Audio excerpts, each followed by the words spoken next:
But the other piece to confidence is being confident enough to recalibrate, like you said.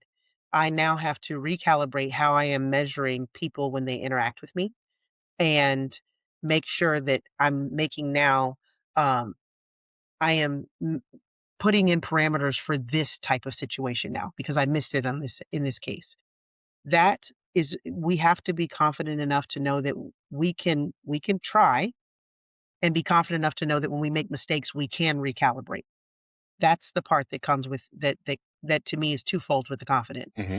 And that's why we don't have confident people. They will be like, even when you're talking about setting goals, being confident enough that you're going to be able to set goals for yourself.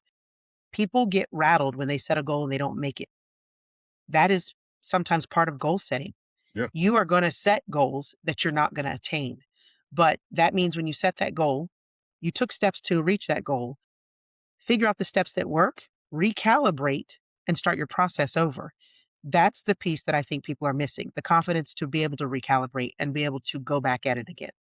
That's where we are lacking it, which leads to the lack of being able to trust themselves with goals. Because if I set a goal, don't make it, well, I'm like, well, that's it. I suck. I'm never doing that again. That's Hmm. what we're living with, though. Yeah. Now, that's the people we're living with that don't go, okay, we tried this, it didn't work. Where's some things that what worked and what didn't work so we can redo this and then try again.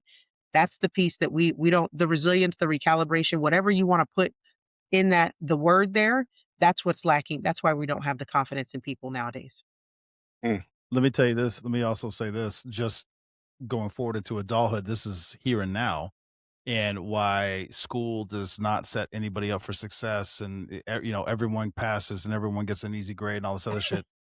With buddies of mine who are now in the phase of life where they're retiring and they're looking for new jobs, it's very common now. I can't remember.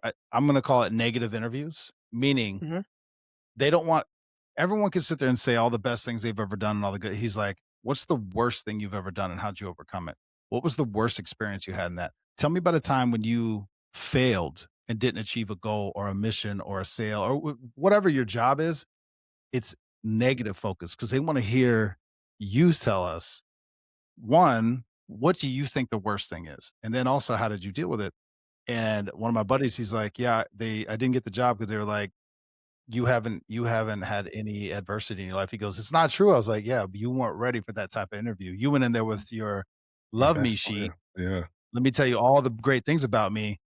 You were not ready for that. So your brain went, and yeah. So that's something that is, I don't know how common it is, but it's been popping up more and more over the last couple of years. The negative interview. Yeah. I, yeah, I think you're right. Uh, Yeah. I think and how people deal with adversity will say a lot. Like you Mm. said, Mo, how people deal with adversity will tell 100%. you a lot about who they are as a person. Mhm. And this is what I see a lot of.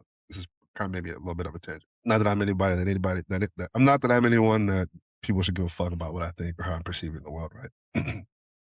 But I see a lot of let me say highlight reels, right? It's very performative. It's very like almost to the point of like, oh, I'm amazing all the time. Like I don't want to see that shit. I don't want to see No. that. Show me, like you Mm-mm. said, show me the time that you got it wrong, and how you bounce back, and how you did what you did, how you pushed through or whatever. I'll take you a little bit more seriously if I get that part of you. To me, that's more authentic as somebody who's I've never made a mistake. I'm so amazing. I'm so great. Bullshit. Bullshit.